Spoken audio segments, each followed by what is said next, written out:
అందరికీ నమస్తే అండి. Welcome back to our channel. అక్షయ పాత్ర అంటే తరగని పాత్ర. అక్షయ పాత్రలో మనము ఏది పెట్టినా కూడా రెట్టింపై తిరిగి వస్తుంది అంటారు.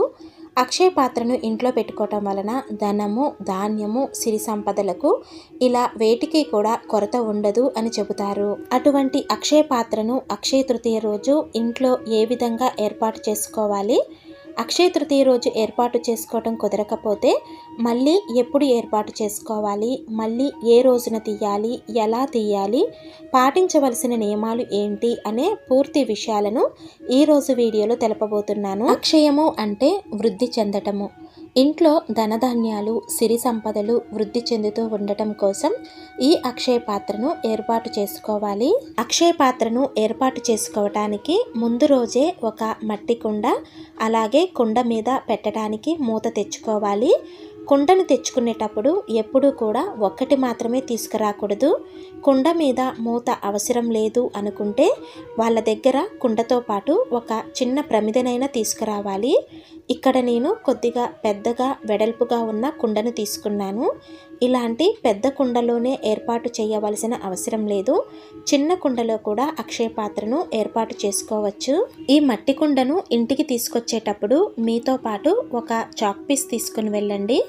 లేదా వాళ్ళ దగ్గర ఏదైనా ఒక సొద్ద ముక్క ఉన్న చాక్ పీస్ ఉన్నా సరే తీసుకొని ఆ కుండ మీద క్రాస్ మార్క్ అనేది వేసుకొని ఇంటికి తీసుకురావాలి. అలా క్రాస్ మార్క్ వేసి తెచ్చుకుంటే శుభకార్యానికి తీసుకొచ్చినట్టు భావిస్తాము. తరువాత కుండకు పసుపు రాసి కుంకుమతో బొట్టు పెట్టి అలంకరించాలి. అలంకరణ సింపుల్గా పసుపు రాసి కుంకుమతో బొట్టు పెట్టి శ్రీం అని రాయవచ్చు. లేదా కాస్త ఓపిక ఉంటే అందంగా అలంకరణ చేసుకోవచ్చు. ఇక్కడ నేను కుండను పసుపు, కుంకుమ, విభూదితో అలంకరిస్తున్నాను. ఈ పసుపు, కుంకుమ, విభూది సువాసన రావటానికి దీనిలో కొద్దిగా జవ్వాది వేసి వీటిని నీటితో కాకుండా రోజ్ వాటర్తో కలుపుకున్నాను. ఈ అక్షయ పాత్ర ఇప్పుడు కొత్తగా పెట్టుకునేది కాదండి. ద్వాపర యుగంలో శ్రీకృష్ణుడు పాండవులకు అరణ్యవాసం చేసే సమయంలో ఈ అక్షయ పాత్రను ప్రసాదించాడని చెబుతారు. ఈ అక్షయ పాత్రను ఏర్పాటు చేసుకోవటానికి అక్షయ తృతీయ చాలా ప్రత్యేకమైన రోజు. మొదటిసారిగా అక్షయ పాత్రను ఏర్పాటు చేసుకునేవారు వీలైతే కనుక అక్షయ తృతీయ రోజే ఏర్పాటు చేసుకోండి. అక్షయ తృతీయ రోజు కుదరకపోతే శుక్రవారం కానీ మంగళవారం కానీ ఏర్పాటు చేసుకోవచ్చు. లేదా శ్రావణ మాసంలో వరలక్ష్మి వ్రతం రోజు కూడా ఈ అక్షయ పాత్రను ఏర్పాటు చేసుకోవచ్చు. చక్కగా కుండ మొత్తానికి ఎక్కడా కూడా గ్యాప్ లేకుండా పసుపు రాసి కుంకుమతో బొట్లు పెట్టుకోవాలి. అక్షయ పాత్ర కోసం తెచ్చుకున్న కుండను ఎప్పుడూ కూడా అస్సలు బోర్లించకూడదు.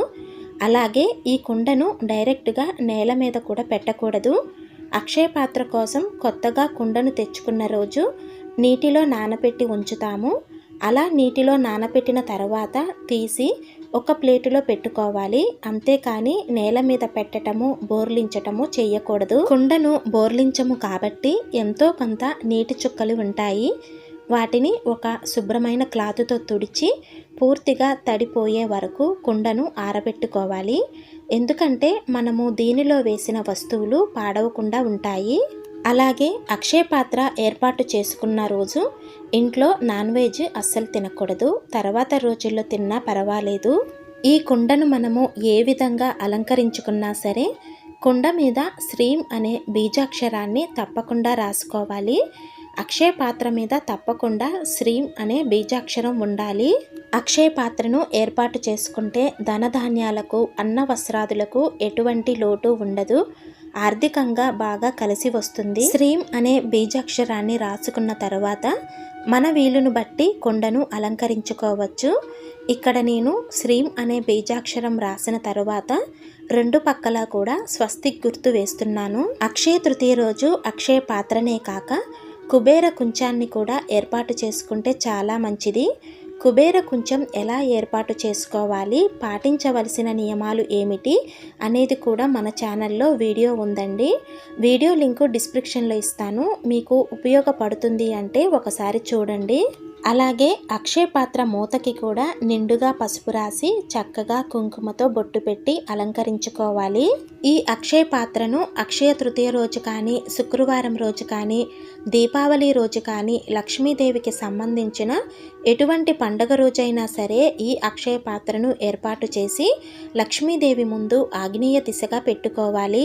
ఇలా అన్నీ సిద్ధం చేసుకున్న తరువాత ఇప్పుడు అక్షయ పాత్రలో ముందుగా కొద్దిగా పసుపు, కుంకుమ వేసుకోవాలి. అలాగే అక్షయ పాత్రలో రాళ్ళ ఉప్పు ఉంచుతాము.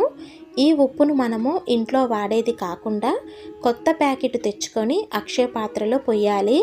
ఉప్పును 3 గుప్పిళ్ళు కానీ 5 గుప్పిళ్ళు కానీ పొయ్యాలి. కల్లుప్పు లక్ష్మీ స్వరూపం కాబట్టి అక్షయ పాత్రలో కల్లుప్పుని ఉంచాలి. ఇలా పోసిన తర్వాత చక్కగా ఉప్పును సర్దుకొని పసుపు, కుంకుమ సమర్పించాలి. ఎంతో మహిమ కలిగిన, ఎంతో పవిత్రమైన ఈ అక్షయ పాత్రను మనము ఎంతో శుభప్రదంగా చూసుకోవాలి. తరువాత కుండలో సరిపడేంత ఒక క్లాతును తీసుకోవాలి. ఆ క్లాతు ఎరుపు, పసుపు, పింకు, పచ్చ ఇలాంటి కలర్లో తీసుకోవాలి. ఇప్పుడు ఈ క్లాతులో లక్ష్మీదేవికి సంకేతమైన మంగళకరమైన వస్తువులను పెట్టుకోవాలి. పసుపు, కుంకుమ, అక్షితలు, పసుపు కొమ్ములు, గోమతి చక్రాలు, లక్ష్మీ గవ్వలు, కొద్దిగా చిల్లర, గురువింద గింజలు, చిట్టి గాజులు, జవ్వాది అన్నీ వేసి ఈ విధంగా క్లాత్ని నీట్గా ఫోల్డ్ చేసుకోవాలి. ఈ విధంగా మడత పెట్టిన క్లాత్ని ఇప్పుడు ఈ ఉప్పు మీద ఇలా పెట్టుకోవాలి. ఈ విధంగా క్లాత్ పెట్టడం వలన ఉప్పు యొక్క చెమ్మ బయటికి రాకుండా క్లాత్ అనేది పీల్చుకుంటుంది. ఇప్పుడు వీటి మీద డబ్బులు పెట్టుకోవాలి.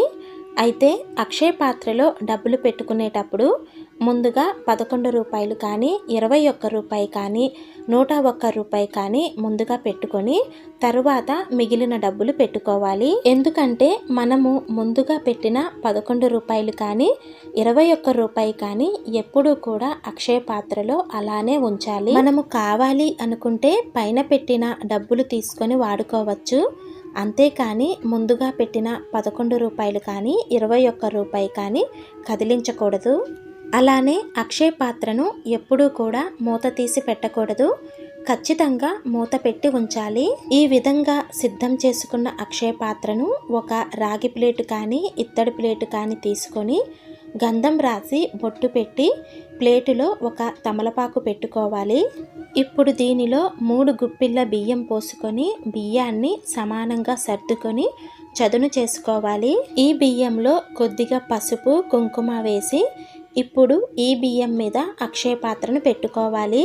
ఈ అక్షయ పాత్రలోని డబ్బులు ఎప్పుడు తీసుకోవాలి అంటే మనము అక్షయ పాత్రను శుక్రవారం రోజు ఏర్పాటు చేసుకుంటాం కాబట్టి ఆ రోజు రాత్రి పూజా మందిరంలో అలాగే ఉంచాలి. అలా ఒక రాత్రి నిద్ర చేయాలి.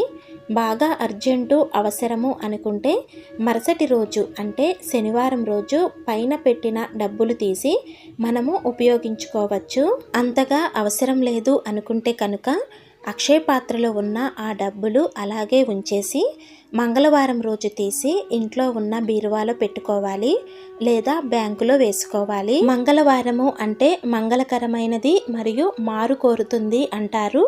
అందుకే మంగళవారం రోజు బీరువాలో డబ్బులు పెట్టడం కానీ, బ్యాంకులో డబ్బులు వేయటం కానీ చేస్తే మళ్ళీ మంగళవారానికి ఎంతో కొంత డబ్బులు వస్తూనే ఉంటాయి. ఈ అక్షయ పాత్రను దేవుని మందిరంలో పెట్టుకోవచ్చు లేదా బీరువాలో కూడా పెట్టుకోవచ్చు. అక్షయ పాత్ర దేవుని మందిరంలో ఉంటే కనుక ప్రతిరోజు పువ్వులు మార్చి ధూప దీప నైవేద్యాలు సమర్పించాలి.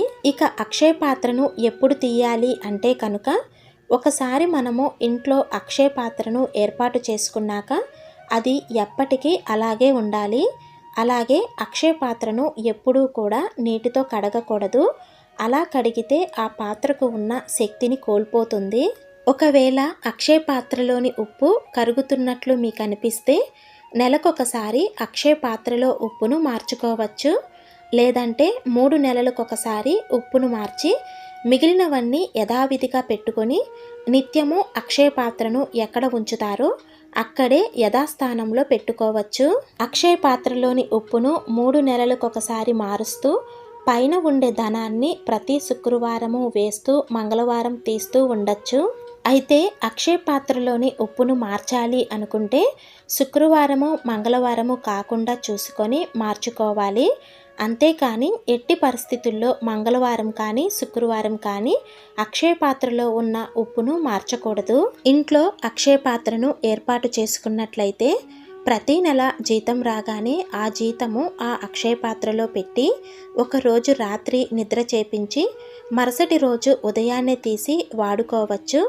లేదంటే మంగళవారం రోజు తీసి బ్యాంకులో కానీ బీరువాలో కానీ పెట్టుకుంటే చాలా మంచిది. తెలుసుకున్నారు కదా అక్షయ పాత్రను ఏ విధంగా ఏర్పాటు చేసుకోవాలి, అక్షయ పాత్రను ఏర్పాటు చేసుకోవటం వల్ల కలిగే శుభ ఫలితాల గురించి. ఈ వీడియో మీకు తప్పకుండా యూజ్ అవుతుందని అనుకుంటున్నాను. వీడియో నచ్చినట్లయితే లైక్ చేయండి, మీ ఫ్రెండ్స్కి మరియు మీ ఫ్యామిలీ మెంబర్స్కి షేర్ చేయండి. ఇలాంటి మరిన్ని ఆధ్యాత్మిక వీడియోస్ కోసం మన ఛానల్ని తప్పకుండా సబ్స్క్రైబ్ చేసుకోండి. శ్రీమాత్రే నమః.